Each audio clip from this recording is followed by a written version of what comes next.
Welcome to The Console. In today's conversation, I'm joined by Tony Rende, aka PM Prime, and Malcbear. I strongly suggest you check out their YouTube page and view their content. Today's conversation is a 3-part episode about anime. Our conversation will start off at looking at the current state of the anime industry. From there, we're going to try to find parallels between the video game industry and the anime industry. Look over certain matters dealing with filler, dub, and the overuse of genres in the current state of anime. And finally, try to figure out what is the perfect formula for anime, and discuss some of the shows that still use it. Now, join our conversation already in progress.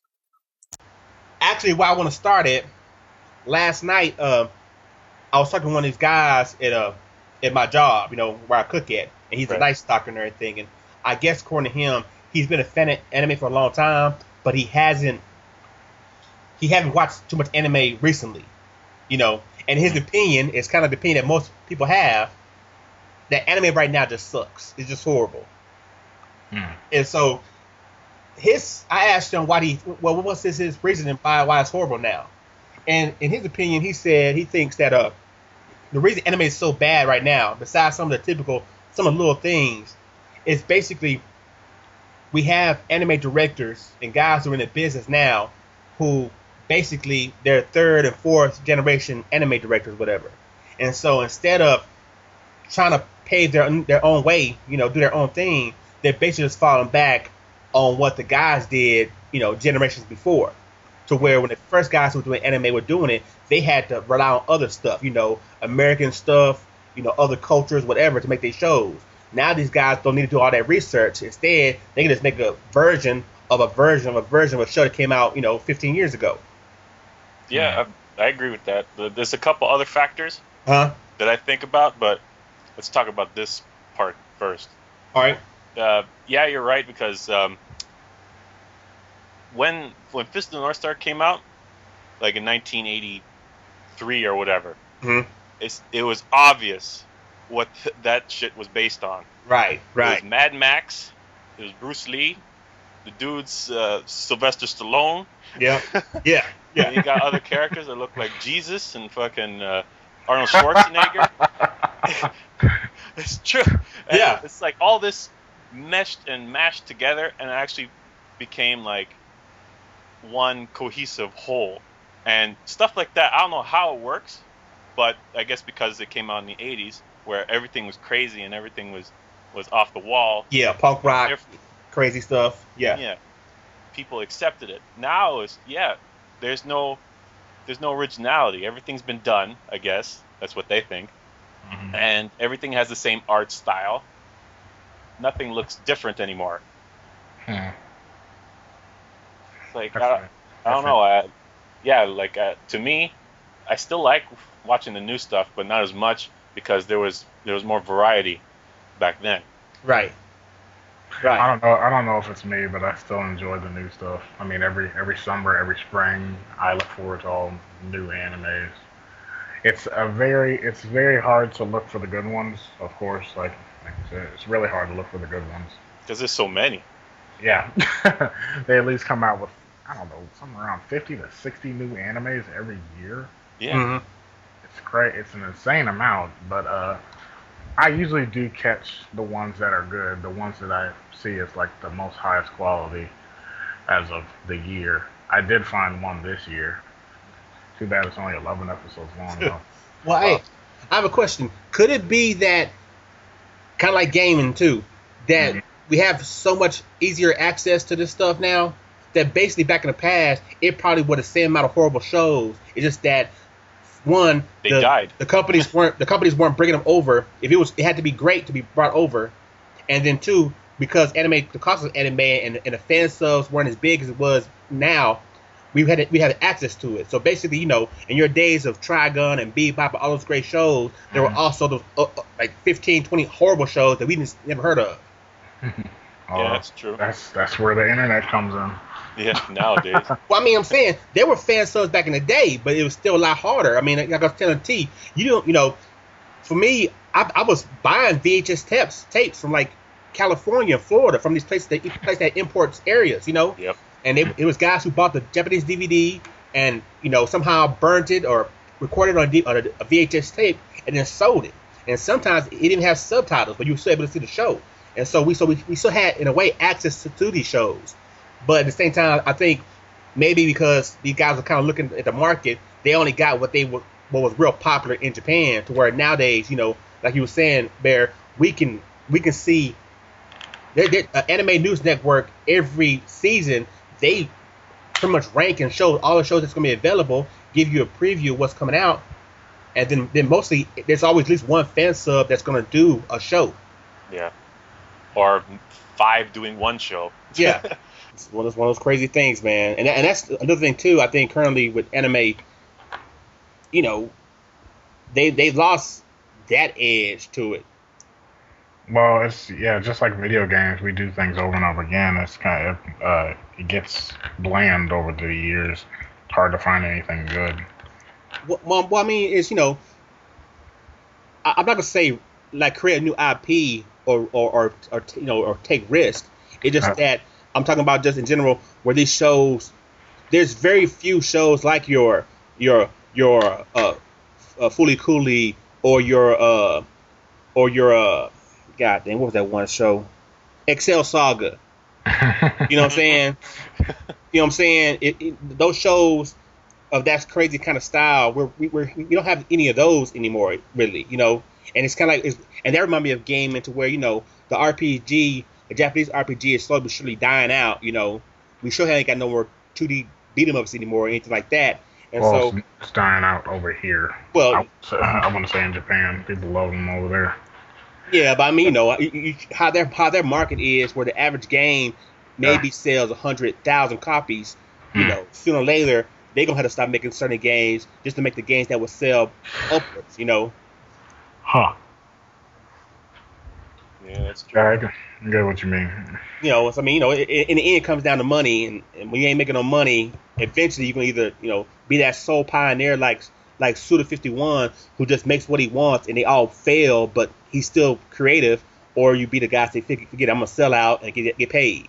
Yeah, I respect that dude, man. He tries so hard with his games, and he doesn't care if they do fail or not. At least he still tries. He makes the ports for the PS3 of the No More Heroes. He said, didn't he say he was gonna make No More Heroes 3? Well, he wanted to do another No More Heroes, and he wanted to do it on the Nintendo platform, And you're talking about Suda51. Yeah. Okay. And it's like we don't have guys like that in the anime world where it's that lone crazy guy doing what the hell he want, And we have shows like that, but in general, those shows are slowly but surely dying, And that's what that's all now. All we have is your typical. Everything falls into that same certain kind of category that is going to sell, or make some money. I was about to say Miyazaki, but I'm not. Well, he just does movies.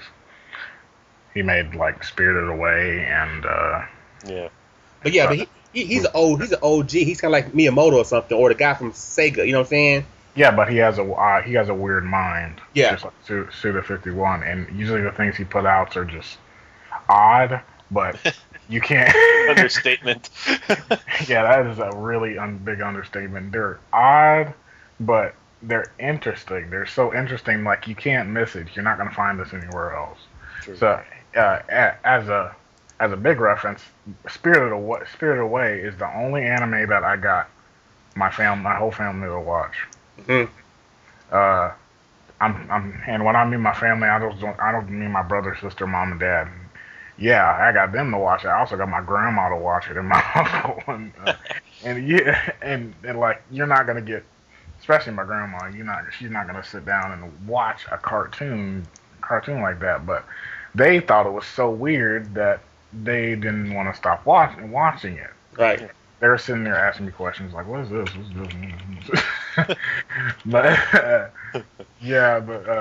I'd say Miyazaki is probably like Suda51 of anime.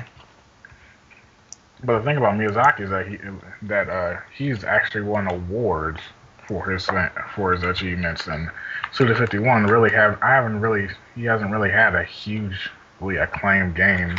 Well, see, that's what I'm saying though. He's a young cat, you know. He's a young cat who dares to be different in this current age where everybody's all they doing what it takes to survive. You know, old dude, you know, before he was doing all that, you know, Spirit Away, he had that Nausicaa Valley of the Wind or whatever. You know, he had all these old shows. He's been around for a long time, so he's an OG, you know, Walt Disney, Miyamoto type cat who's been around, who's able to build his empire and do what he wants. So, you know, he comes out with something that's weird. It's still part of his style, and it becomes acclaimed. Hopefully everybody's mind goes in the right place, and Suda51 ends up like Miyazaki, and actually like maybe he wins an award equivalent to an Oscar, because that's what Miyazaki got. Yeah. But hopefully we got the Spike TV VGA awards. That's what we talk about. Yeah. Screw that. Well, I mean, you know, Suda need a hit. He need a hit, and I hope for his sake he can get a hit that's his style of game. I don't want him to make a game and finally gives in and say, "Oh, forget it. I'm gonna make what people want. I want to make what's hot," and finally blows up because of that. Because if that happened, we're not gonna get any more of those crazy kind of games he's been making. No more of those, you know, Killer 7s and no more Heroes and that game that's came out recently that's already bombed.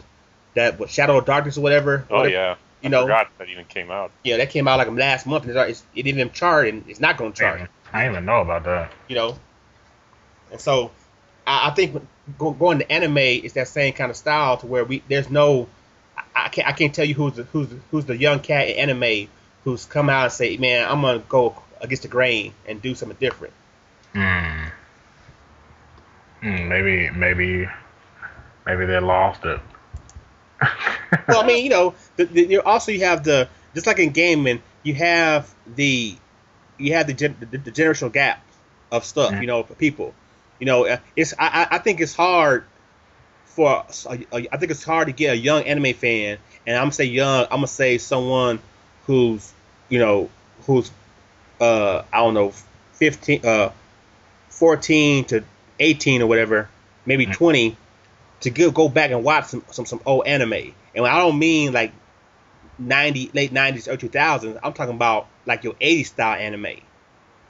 You know, it's like for me, my brother, he always told me about the reason why they did the Star Wars movies, the prequels, the way they did it.